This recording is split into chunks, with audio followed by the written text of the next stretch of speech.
Tu le sens ce poids-là? Celui qu'on porte sur les épaules quand on veut toujours faire plaisir, toujours être à la hauteur, toujours répondre aux attentes, sans jamais vraiment savoir qui on est en dehors de tout ça. Il y a un truc qu'on dit pas assez clairement, tu peux pas être toi et plaire à tout le monde. Tu peux pas vivre une vie alignée et répondre aux attentes de chacun. C'est l'un ou l'autre et c'est pas simple. Parce qu'on nous a appris très tôt que décevoir, c'était mal, que ça blessait, que ça faisait de nous quelqu'un de pas fiable, d'égoïste, d'ingrat même. Et pourtant aujourd'hui, j'ai envie de te dire un truc simple, hein, tu le droit de décevoir. Pas par méchanceté, pas par provocation, mais parce que tu te choisis. On parle souvent de la peur de poser ses limites, la peur de dire non, la peur d'être soi, mais il y a une peur souterraine, plus profonde, plus collante que les autres, la peur de décevoir. Cette peur, elle s'infiltre partout. Dans le ton de ta voix, dans tes silences, dans tes ça va, alors que ça va pas. Tu t'adaptes, tu encaisses, tu changes de forme, et parfois, tu oublies que tu as le droit de pas correspondre. Tu as le droit de pas être à la hauteur des attentes. Tu as le droit de ne pas être disponible, de ne pas être douce, de ne pas être patiente, de ne pas être performante. Tu as le droit de décevoir. Et c'est de ça qu'on va parler aujourd'hui, pour ce jour 20, de revenir à soi. Si tu as envie d'intégrer le programme, tu peux encore le faire. Je te partage le lien de l'inscription dans la barre de description.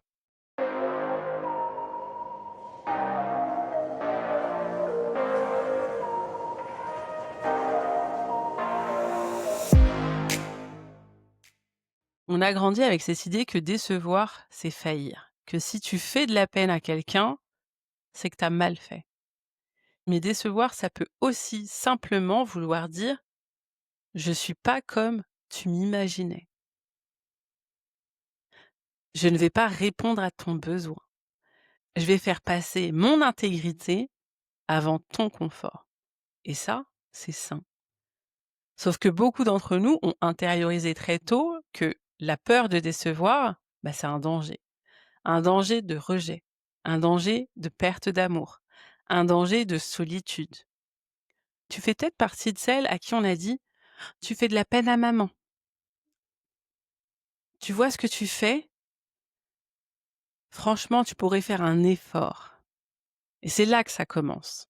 On commence à s'effacer, à se calibrer, à prévoir ce que l'autre attend pour ne jamais froisser, ne jamais frustrer et ne jamais être trop ou pas assez. Tu le sais maintenant, ça vient souvent de l'enfance, de cette sensation d'être aimé sous condition. Quand on t'a montré, quand on t'a dit et qu'on t'a laissé sentir que tu es une bonne fille seulement quand tu écoutes, tu nous rends fiers seulement quand tu réussis, tu es gentille quand tu ne fais pas de vagues, et puis ça se répète. À l'école, en couple, dans le boulot, on te félicite quand tu entres dans la case. Mais on s'éloigne un peu dès que tu dérapes un petit peu. Et au bout d'un moment, ton cerveau retient un truc simple. Pour être aimé, je dois plaire. Et pour plaire, je dois éviter de décevoir. Alors pourquoi c'est un problème? Parce que tu deviens une version atténuée de toi, édulcorée, diluée. Tu anticipes, tu ajustes, tu lisses. Et surtout, tu t'éloignes de toi, de ton centre. Tu restes dans des relations où tu t'adaptes à tout. Tu acceptes des missions, des propos, des silences qui ne te respectent pas. Tu acceptes des activités, des comportements, des gestes, des propos, des silences qui ne te respectent pas. Mais tu restes. Parce que tu veux pas décevoir. Même si c'est toi que tu déçois au fond. Parce que chaque fois que tu fais taire une vérité, chaque fois que tu t'obliges à sourire, tu te trahis un peu et tu t'éteins. Ce que ça te coûte, ton énergie, ton ancrage en toi, ton élan et parfois même ta vie intérieure. Il y a beaucoup de femmes que j'accompagne qui me disent: «J'ai perdu ma lumière. C'est très imagé, mais c'est vrai. Parce que tu passes plus de temps à deviner ce qu'on attend de toi qu'à sentir ce que toi tu veux. Tu fais semblant, tu joues un rôle. Et le pire, c'est qu'on finit par te croire. On te renvoie cette version lissée et tu te sens encore plus seul. Parce qu'on ne t'aime pas pour toi, on t'aime pour l'image que tu as construite. On confond décevoir et trahir, mais c'est pas la même chose. Décevoir, c'est pas coller à une attente. C'est sortir du scénario qu'on a écrit pour toi. Mais c'est pas mentir, c'est pas blesser, c'est pas trahir. Et plus tu grandis, plus tu te rends compte que parfois, le seul moyen d'être en paix avec toi, c'est d'accepter d'être mal vu par l'autre. Et là, pose-toi cette question simple mais frontale. Est-ce que tu préfères être aimé pour une version de toi qui ne te ressemble plus ou être mal comprise mais fidèle à toi-même?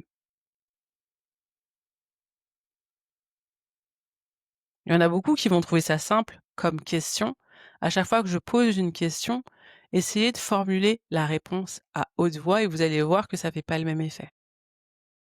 Je te donne des exemples concrets de choix difficiles.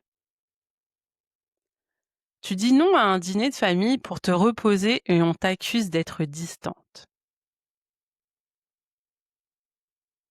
Tu refuses de garder les enfants de ta sœur alors que tu avais prévu un moment pour toi et elle te fait la tête. Tu dis à un ami que tu ne peux plus être la seule à porter la relation et il se sent abandonné. Dans tous ces exemples, tu n'as rien fait de mal, mais tu as quand même fait de la peine. Et ça, c'est dur à porter, je l'entends, parce qu'on veut être la bonne fille, la gentille sœur, la copine toujours dispo. Mais il y a un prix, et souvent, c'est toi qui payes. Quand tu refuses de décevoir, tu finis par te décevoir toi-même. Et cette déception-là, elle est lourde, elle est lente, mais elle s'infiltre tous les jours dans ta vie. Ça donne des phrases comme «Je suis fatiguée, mais j'ai dit oui». «Je le fais pour éviter une dispute». «J'ai pas envie, mais je peux pas dire non». Et à force, tu vis une vie qui te ressemble pas du tout. Tu prends des décisions pour les autres, tu avances à contre-courant, tu cherches des signes de reconnaissance là où il n'y a que des exigences. Tu n'as pas à être la solution de tout le monde. Tu n'as pas à porter les autres pour prouver que tu es quelqu'un de bien. Tu peux être une personne aimante, douce, généreuse, bienveillante et poser des limites et dire non. Et choisir autre chose, même si ça déçoit. Tu es toujours aimable, tu es toujours précieuse et toujours légitime. Décevoir, c'est pas un échec, c'est une étape. Une étape pour te retrouver, pour arrêter de marcher sur des œufs, pour respirer dans ta propre vie. Alors aujourd'hui, je te propose autre chose, un petit tremblement intérieur, une petite permission douce, celle de décevoir. Décevoir ne veut pas dire être égoïste, ça veut dire être vrai, faire preuve d'authenticité. Et dans cette vérité, il y a de l'amour. Un amour plus solide, plus dense et plus enraciné. Tu peux décevoir et être aimé. Accepte l'idée. Tu peux poser tes limites et rester une belle personne. Accepte l'idée. Tu peux te choisir sans devenir égoïste. Parce qu'en vérité, te choisir, c'est la seule manière d'aimer vraiment. T'as pas à devenir brutal, t'as pas à t'expliquer, mais tu peux dire: «Je sais que tu aurais aimé autre chose de moi et je comprends, mais je reste sur ce choix-là. Je sens que je te déçois et j'accepte que ça puisse arriver. Je suis pas là pour répondre à toutes les attentes, même si j'aimerais parfois. Ce genre de phrases, elles prennent du courage, mais elles ouvrent la voie, elles posent un nouveau standard. La vraie clé, c'est de choisir qui tu ne veux pas décevoir. Parce que tu pourras pas plaire à tout le monde, mais tu peux te choisir toi. Tu peux décevoir les autres pour ne plus te décevoir toi. Et ça, c'est un acte radical d'amour de soi. J'espère que cet épisode t'a parlé. Si c'est le cas, n'hésite pas à me le faire savoir en posant un like, en mettant un commentaire. Abonne-toi et active la cloche pour ne pas rater le prochain épisode. Merci d'avoir été là. Merci d'avoir écouté. Je vous dis à demain.